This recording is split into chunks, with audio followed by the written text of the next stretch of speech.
Assalamualaikum warahmatullahi wabarakatuh. Selamat pagi anak-anak soleh dan soleha. Kembali lagi kita belajar pendidikan agama Islam dan budi pekerti. Baik, sebelum kita memulai pelajaran pagi hari ini, mari kita berdoa terlebih dahulu. Bismillahirrahmanirrahim. Raditu billahi rabba wa bil islami dina wa bi muhammadin nabiyya wa rasula.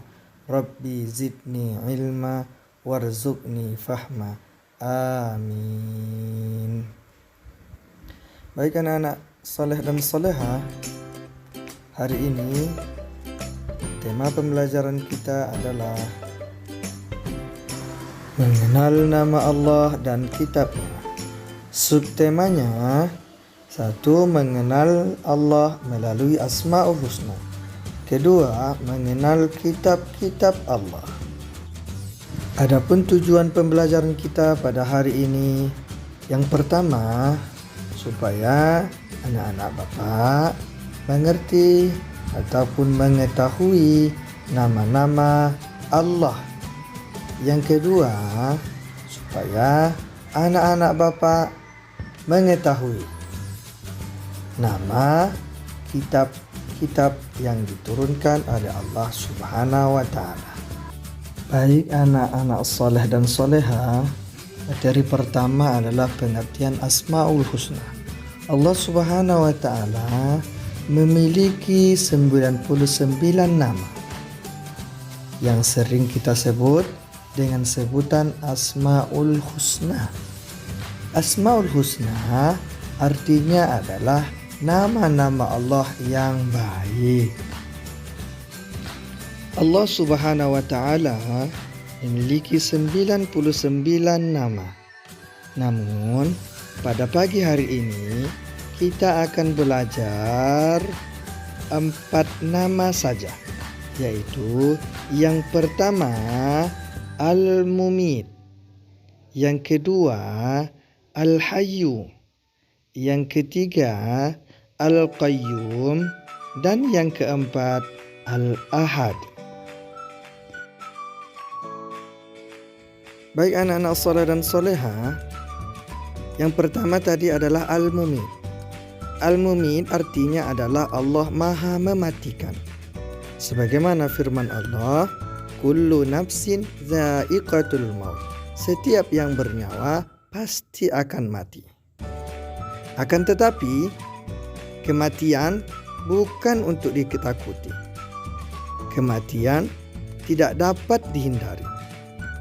Tapi yang harus kita lakukan adalah mempersiapkan bekal untuk menghadapi kematian nanti, yaitu dengan beramal soleh.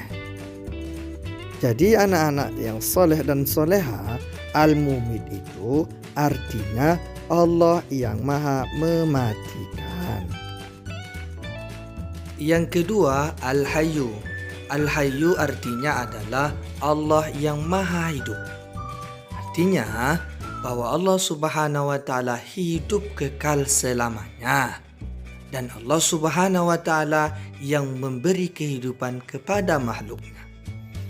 Allah Subhanahu wa Ta'ala yang menghidupkan dan mematikan seluruh makhluknya.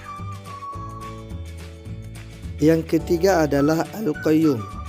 Al-Qayyum memiliki 2 makna. Yang pertama, Al-Qayyum artinya adalah Allah Maha Mengurus dan Maha Menjaga seluruh makhluk-makhluknya yang ada di bumi ini. Kemudian yang kedua, Al-Qayyum adalah yang Maha berdiri sendiri, mandiri, dan tak membutuhkan orang lain. Artinya Allah Subhanahu wa Ta'ala tidak membutuhkan siapapun, sebagaimana firman Allah Subhanahu wa Ta'ala dalam surah Fatir ayat 15, wahai manusia, kamulah yang memerlukan Allah, dan Allah dialah yang Maha Kaya, tidak memerlukan sesuatu, Maha terpuji. Keempat, Al-Ahad. Al-Ahad artinya adalah Allah yang Maha Esa. Artinya Allah Subhanahu wa Ta'ala itu Maha Esa, tunggal, tidak ada Tuhan selain Allah, sebagaimana dijelaskan dalam Quran surah Al-Ikhlas. Bismillahirrahmanirrahim. Qul huwallahu ahad. Katakanlah, dialah Allah yang Maha Esa. Selanjutnya mengenal kitab-kitab Allah.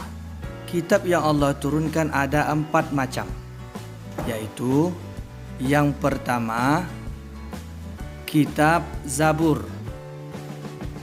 yang kedua kitab Taurat, yang ketiga kitab Injil, dan yang terakhir yaitu Al-Quranul Karim. Agama Islam mengajarkan bahwa sebelum Al-Quran diturunkan kepada Nabi Muhammad sallallahu alaihi wasallam, Allah telah menurunkan 3 kitab kepada 3 orang nabi sebagai petunjuk bagi umat nabi yang menerima kitab tersebut. Beriman kepada kitab Allah merupakan salah satu rukun iman, dan kita sebagai seorang muslim wajib mengimani kitab yang Allah turunkan, yaitu 4 macam tersebut. Firman Allah Subhanahu wa Ta'ala dalam Quran surah An-Nisa ayat 136.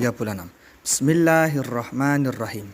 Ya ayyuhalladzina amanu aminu billahi wa rasulihi wal kitabil ladzi nazzala ala rasulihi wal kitabil ladzi anzala min qablu wa may yakfur billahi wa malaikatihi wa kutubihi wa rusulihi wal yaumil akhir faqad dhalla dhalalan ba'ida.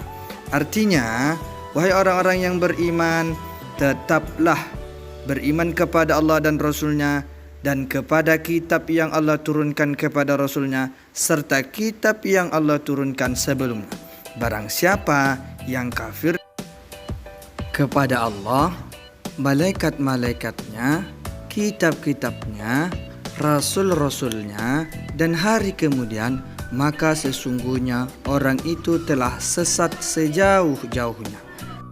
Berdasarkan ayat Quran surah An-Nisa 136 tersebut menjelaskan bahwa kita harus beriman kepada Al-Quran dan beriman kepada kitab-kitab Allah, baik kitab Al-Quran, kitab Zabur, Taurat, dan Injil. Baik anak-anak soleh dan solehah, sampai di sini dulu materi pelajaran kita pada hari ini. Jangan lupa selalu belajar di rumah, dan jangan lupa selalu mengerjakan solat 5 waktu. Sekian, terima kasih. Wassalamualaikum warahmatullahi wabarakatuh.